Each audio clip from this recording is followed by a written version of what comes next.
Hey everybody, welcome back to the channel. We are back with another episode on Daily Palantir, and today is an episode that I was supposed to do last week, but got busy last week coming back from AIPCon. We are going through Mariana's Bank of America $50 price target on Palantir. I know the stock's running today. I know we hit 38. I'm going to talk a little bit about price action, stock valuation, all that stuff. And then I want to dive into what Mariana said about $50, Palantir, how she gets that price target, but also she put out another note about AIPCon and some of the stuff that Bank of America saw at AIPCon. So I want to talk about both of those things together and kind of see how Bank of America conceptualizes the future of Palantir. We also have a downgrade we got today from Raymond James on Palantir, and our boy Rishi finally said something today about Palantir in a new article. Got a lot to get into.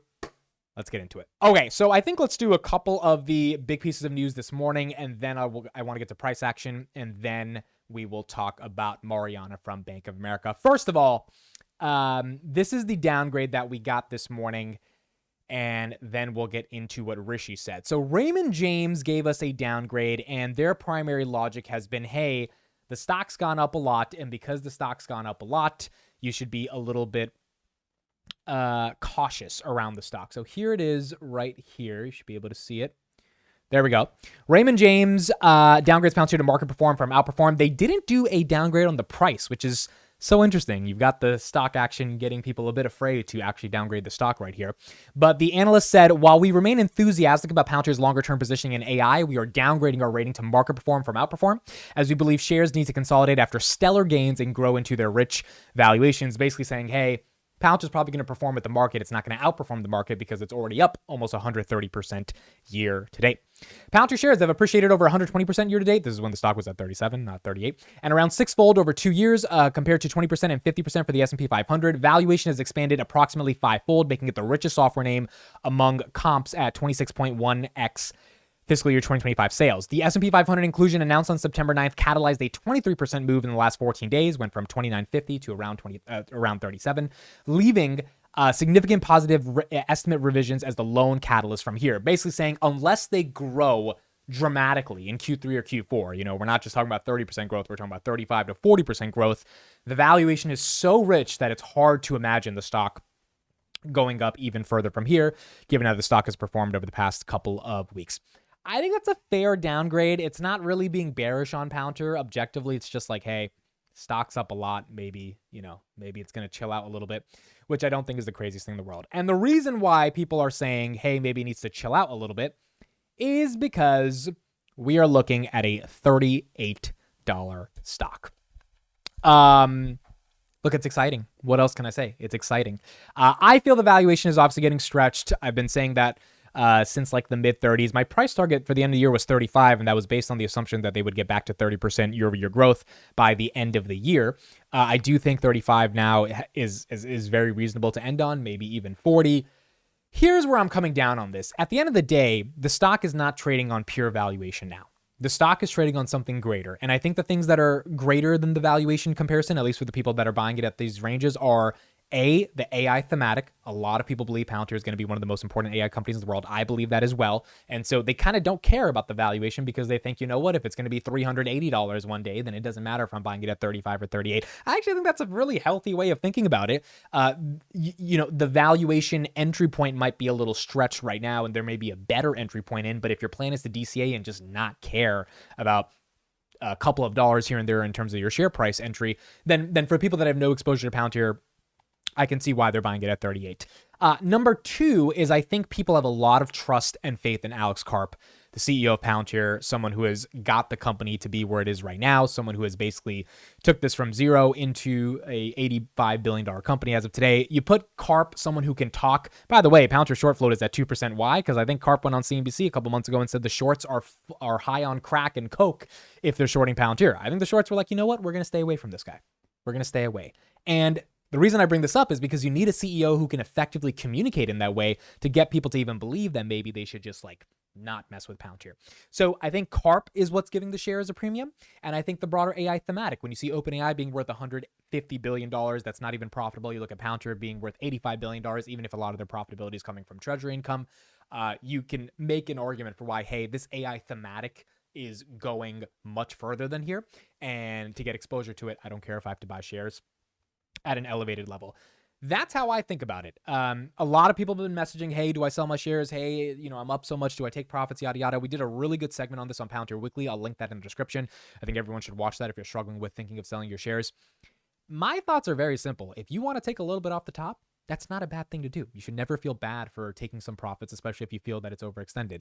Second of all, selling covered calls is also not a horrible strategy. You have to be willing to deal with the fact that you are contractually obligated to get rid of your shares at $40, $45, $50, whatever target you pick. But you can bring in some premium through the door, and it could be a hedge to the downside in case Palantir does fall. And then the final thing I'll say is, look, if you're a long-term investor, you don't have to FOMO in to these levels. The market always gives opportunities.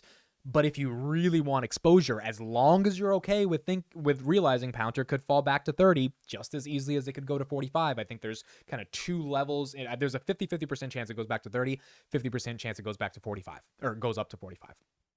And you're okay with either or buying at these levels, then I think it makes it easier to buy. But most people don't have that level of clarity, whether it's I'm okay with my shares getting called away at this level, or I'm okay with trimming some of my position, or I'm okay with taking out my initial investment, or I'm okay with buying right now and seeing it drop $5 and I'm not going to cry because I could have bought it at 33 versus 38.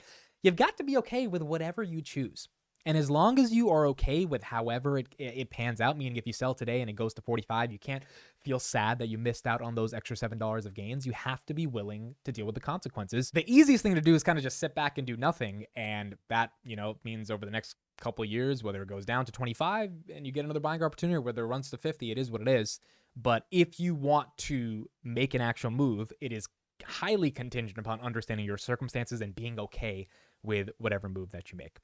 And ultimately, those are my thoughts on valuation. Now, I do want to show a couple of key technical indicators that are important to understand as well. The technicals on Palantir are pretty incredible. I'm not going to lie. So there's 2 points of technical indicators I want to bring to everyone's attention. Number one is the volume shelf resistance, and the other one is the actual chart itself. So here is the volume shelf resistance. As you can see right here, volume shelf is essentially where historical volume has been on the buying and the selling of the stock. At 37.20, there was a lot of it. We broke through that today. And 37.50, there was 57,000 shares. We broke through that wall. Now we're at 38. As you can see, 38, 39, 40, there's not that much volume shelf resistance because it's unknown territories for the stock because the stock hasn't seen those levels in over 3 years. So if we were to get to those levels, what happens there is something called price discovery, where now the stock's just waiting to see who bids on it. And because there's not this historical volume shelf that's stopping the stock from getting to higher levels, it's kind of a free-for-all. And whether the valuation is supported at $40 or not, that's a different debate. The technicals potentially can support it going much higher. So that's one point in terms of volume shelf resistance. And then right here is another chart. You got the Palantir breakout. As you can see, every 3 times on these black squares on this trend, Palantir has hit it, come right back down, tested it again, come right back up, hit it again, come right back down, tested it again, come right back down, then hit it right back at the top. And so this is where we're at right here at 37.20. What's obvious that could happen is Palantir falls back into the 32.50s and then breaks out into the 42.50s. Is that going to happen? I don't know. Does it have to get to those levels? I'm not sure. Could it just bust all the way to 42? Possibly. But this is one of the best looking charts in the stock market right now. I mean, quite literally one of the best looking charts in the stock market. So we're going to have to see what ends up happening with Palantir. The technicals do support some nice momentum from a volume shelf resistance and then from its historical higher highs and higher lows. However, the valuation is extended. It is what it is. It's just like $85 billion for a company doing less than $500 million in profits. It is extended. Now it's up to figure out if the market feels that there is a qualitative story that matters more than the quantitative numbers, or if they just feel the quantitative aspects of the company, i.e. the growth rate and the top line revenue, the net income, all of that's going to catch up to the qualitative elements of the story. We've seen this happen many times with Tesla, Amazon, Nvidia. They were overvalued for a long time, then they grew into their valuations. Could that happen with Palantir? Maybe. It's going to take a couple of catalysts potentially to get us to the next level, or it might just get to the next level purely based on technicals and FOMO coming in, institutional FOMO, retail FOMO. We are part of the S&P 500 right now as well. I want to show that picture right here because this was an epic picture. But also, maybe Palantir just falls back down and it consolidates in the 30s. We're going to see how this plays out. But regardless, it does seem like we are normalizing that 30s really nicely. And hopefully we can continue to maintain that momentum. As you can see right here, this is really exciting. Shout out to Garcia. He posted this today. Palantir is officially in the S&P 500 technology services category. There it is right there near Adobe, Intuit, ServiceNow, Google, Microsoft, Meta. Good old Palantir. There are tens of millions of retirement accounts and 401ks that own the S&P 500 that now own a little slice of Palantir. Okay, so let's get started with the Bank of America report that came out just right before AIPCon. I think it was like the day before AIPCon. And dive a little bit deeper into why Bank of America is super bullish for Palantir. So a couple of things in this report that I thought were really interesting, and then we'll keep going. Here are the 4 headlines in the report. Number 1, they raised the price target to 50. Previous one was 30. Previous one before that was 28. Before that was 23. Before that was 18. So Mariana Perez, who I've actually had a chance to meet in person, amazing analyst. She has been covering the story for a very long time from an institutional perspective, and she seems to be getting even more bullish on what's going to happen with Palantir. So price targets of 50, huge endorsement of AIP bootcamps to create pricing power. They view Palantir as a leader of ML AI in the upcoming tech like quantum computing.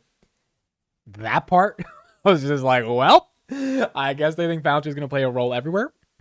And then they believe operating margins will expand as customers deepen their relationships with Palantir. Now, in terms of the actual number 50, before we read through this, that $50 number, I'm going to link a podcast in the description with my good friends Arnie and Amir that went really deep onto the valuation. From my understanding, they are just increasing the earnings estimates for the next couple of years. Or I think on Mariana, actually, she like left it the same or kind of neutral. And she's just increasing the multiple. So instead, I'm just making an example here, but instead of trading at 10 times 2025 earnings, you get to $50 by trading at 20 times 2025 earnings. That's not the exact numbers, but you get my point. So really, there wasn't that much valuation work in terms of they're going to grow this much and this is how they're going to justify the numbers. This is more so a qualitative analysis from my perspective on how they get to $50 or how they at least think Palantir should be worth more in the future. And then, the quantitative stuff, they believe Palantir will grow into the valuation and ultimately that'll play itself out. So again, I will leave that video in the description if you want a really in-depth numerical breakdown on how they get to 50. You can check that out. But this seems to be a little bit more qualitative. All right, so let's read from this report. In 1980, AT&T hired a consultancy company to estimate the market size for cell phones by 2000. The study suggested there would be only 900,000 users. The actual number of mobile subscriptions in 2000 was more than 100 million. These early estimates also failed to anticipate the world of apps, streaming, smart devices, and ultimately how this new product would bring forward the first public trillion-dollar company. We view Palantir's capabilities, technology, and the path forward facing a similar fundamental misunderstanding. The upcoming S&P inclusion provides a watershed moment for institutional investors to revisit what they know about Palantir, know in quotation marks. We reiterate our buy and raise our price target to 50. Already, Mariana is saying, hey, whatever you guys think you know about Palantir, you don't. And it's time to go deeper and further into the story because this might be a growth story that plays out the same way we've seen other technological revolutions play out. Palantir's ontology creates a unique ecosystem to unlock the value of data and automation to enhance decision-making. We view Palantir as a key enabler of the safe and secure implementation of machine learning, AI, and upcoming data science capabilities like imminent quantum computing. This holistic approach relies on decades of work and experience focused on adding value to the mission. This complex and iterative approach allows the decision makers to determine where, when, and how, and to what extent they implement intelligent processing solutions. Now, we've talked about the ontology a lot on the channel. We've heard Karp talk about it at AIPCon. Ontology is what unlocks all the value for AI. I think it is the biggest secret in Palantir that is starting to be figured out, given how the share price is reacting. And Mariana's kind of double tapping on this and saying, hey, this ontology is going to be used in a variety of technologies, not just AI, maybe something like quantum computing. If every technological revolution needs a single source of truth to be able to unlock value, and the ontology is that single source of truth, that's why Palantir was able to roll out AIP right after ChatGPT launched, because they knew the ontology was going to be the crucial component to make AIP valuable, then you could see use cases for the ontology, which Palantir has thousands of patents on and decades of experience building, in a variety of different verticals and industries. And I think that's why Palantir software is getting picked up by healthcare, by defense, by energy, by space, by logistics. There's so many different industries that are finding use cases in Palantir. And it seems like Mariana thinks that this is going to keep going further and further. Palantir's non-conventional sales approach, where the engineers play a key role, aka the bootcamps, has been highly criticized by the software investors as a limitation to product scalability and profitability. We disagree. We think this method makes Palantir's solution significantly more relevant to the users and gives Palantir stronger pricing power. The engineers create intimacy with the customer's mission and help shape the product to add real value. Basically saying, hey, even if you say they are consulting with the customers, they are not a consulting firm because they're simply selling a software product. Even if they're engaging in some consulting, but those boot camps actually create real value for the customers, which is what Palantir is all about. First, probably as a customized solution, but ultimately these improvements add value to the entire customer base as they are incorporated to the base product, in many cases generating upscale opportunities. That's basically the network effect theory, that if Palantir works very intimately with, for example, BP for 10 years, they get all that R&D, and they're able to make Foundry even better, and then AIP even better for other oil and gas companies as they expand their go-to-market. The engineer sales bond is a key factor to Palantir's pricing strategy, where they target to get a proportion of the value add. With less than 300 US commercial users and less than 600 overall, I think we have 557 customers, Palantir boasts a 35% operating profit. We view this approach as a key differentiator to profits robustness, especially compared to other software companies where the path to profitability is just based on tapping a customer base large enough despite their initial unprofitability. Basically saying, hey, when Palantir partners with a customer, they are actually legit working with that customer to deliver value. And it's not just trying to find a bunch of people that'll download the software and pay some $30 subscription a month. It's saying, hey, they're working with these customers to provide real value. That value then might be unprofitable in the short term, but as the long-term evolution of that relationship starts to further enhance, you get Eaton that wants to sign up for another couple of years. You get BP that wants to sign for 5 years. You get Tampa Bay General that wants to sign a $7 million or $50 million 7-year agreement. You get the DoD giving a $480 million contract for 5 years. You get these customers hooked in, and then they're never leaving. And that is uniquely done via the boot camps. That's uniquely done showing off the product. That's uniquely done not through the steak dinners and the PowerPoints, but actually building software. And that software creates momentum, and that momentum actually allows Palantir to be able to sell more of what they believe is transformational software at the end of the day. So that's kind of her core thesis. A couple final things she said right here. S&P 500. Last Friday, September 6th, Palantir was among the companies set to join the S&P 500. We think that becoming a member of the S&P 500 could be highly beneficial to Palantir's stock volatility. We think that the inclusion would attract more institutional investors. I think we've seen that over the past couple of weeks, both passive and active. Beyond lower stock volatility, we view the inclusion as a watershed moment for institutional investors to revisit what they know about Palantir. And then they go on to simply explain the institutional ownership, the retail ownership, and what it means for Palantir. As you can see right here, retail has owned more Palantir than institutional investors have for a while. And that's why retail, many of you watching my channel, are up pretty nicely on this stock. Because, you know, we trusted the story, we trusted the vision when it was really hard to trust the story and the vision. And now you are starting to see the institutional side come along and talk about what it means for Palantir. I will link this report in the description if you guys want to read it as well. I think it was a really good report. They go a little bit further. Final thing I'll say right here, cash is king, free cash flow margin of 35% and $3.9 billion of net cash. Palantir printed 33% adjusted operating margins in 2023, and we expect 2024 to be above 35%. Additionally, the company has a net cash position of about $4 billion. We view the financial strength as a significant differentiator. Again, no debt. In both the government and commercial arenas, prospective customers pay attention to these metrics as a proxy for survivability, aka Palantir being profitable helps them survive. The end customers want to buy software of a company that they believe is going to be around for a long time, and you need to be profitable to be around for a long time. And there you go, $50 by Bank of America. So a couple thoughts on this, and then we'll get into what Mariana said about AIPCon. Number one, I love this, and I love this not because I see $50. It could have been $45. It could have been $37. What I care about is Mariana, from an institutional perspective, is putting her foot in the ground, kind of like I did with my YouTube channel when the stock was at $6 and I decided to just talk about Palantir only. At some moment you decide, hey, like there is a story here. Either I'm going to be right, I'm going to be wrong, or I'm going to be wrong, but I'm picking a side. And in life, you kind of got to stand for something, right?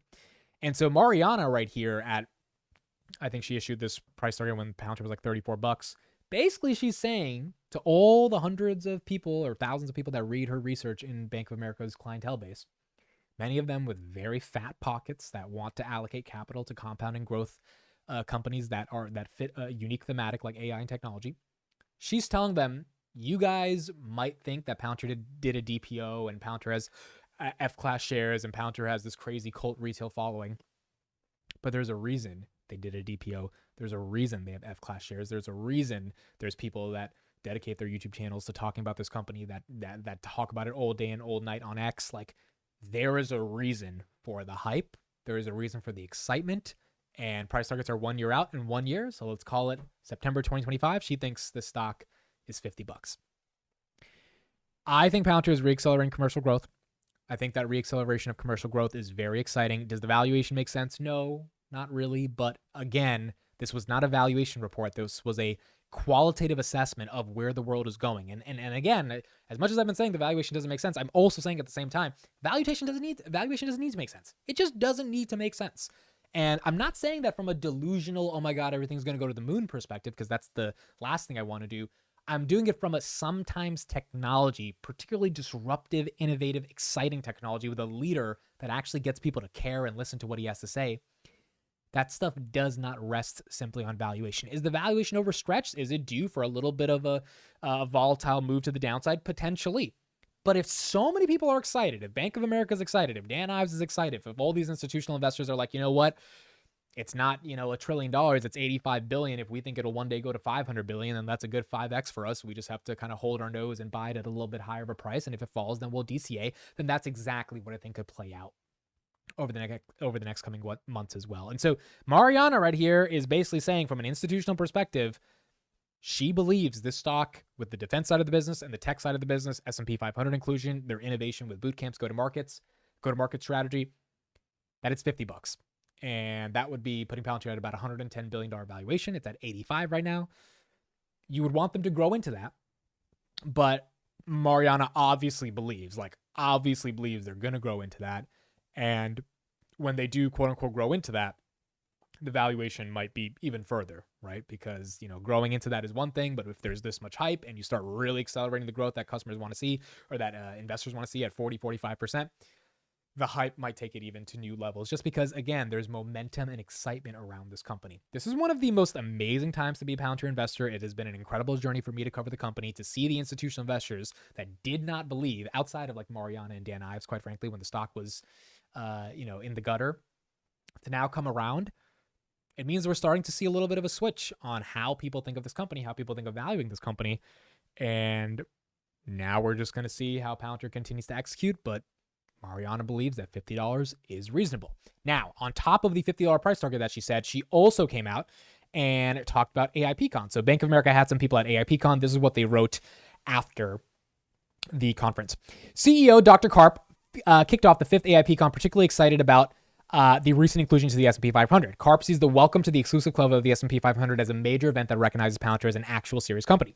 He also highlighted all the success has been built on powerful products, strong values, and the very best people and partners. All these factors support continued growth ahead. Karp is convinced that Palantir could be 10x larger than today. We see Palantir as a key enabler of the partners' acceleration, driving material results to strengthen their business, and in turn, Palantir, we reiterate our buy rating and a price target of $50. Not going to read the rest of this. You guys can read it in the chat. It's pretty much just talking about all the customers. There's some more parts to it about why, they like the customer presentations that were given. Again, all of this will be in the chat. If you're not following me on X, you can follow me there and kind of get these updates as they come in. But the point is, Mariana's reading this and she's like, all right, so Karp thinks the company can be 10 times bigger than it is today, which means if the stock was $50 today, that would be $1 trillion company. This implies an $800 billion company at $38. So let's call it $1 trillion.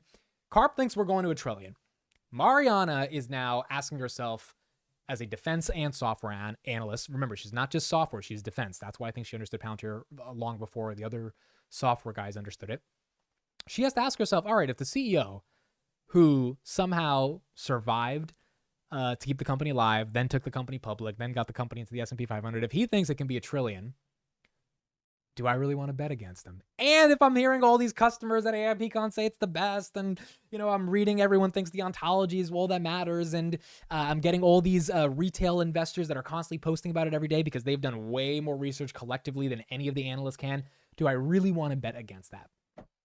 I think she's saying basically no, at least not yet. $50, I am betting with that vision, that they're going to grow into that vision, that the growth is going to be based on their values about caring about the customer and doing boot camps and not selling you a steak dinner because they actually want you to get real value, which is the thing I just love about Palantir, It's the approach I have to my YouTube channel. If I'm going to grow a brand that's going to be this big, big, big financial brand one day, you cannot sell out and sell these stupid courses and all this dumb Discord private group stuff just for quick cash right now. You've got to build longevity. The way you build longevity is to unconditionally give people value so they have a reason to actually care about you. And then long term, you see how that plays out. That's what Palantir has done since the beginning. It's always about how can we fix your problems, then we'll talk about money. And I think that approach is what people are getting used to. I think if you're a company that does an approach like that and is not offering real value, your days are numbered and it's going to be very hard to compete. And then you've got this AI thematic from the actual tech side that Palantir has been keeping up with for decades. And so it's their time to shine. Exciting stuff. $38 on the day. We closed at $37.95.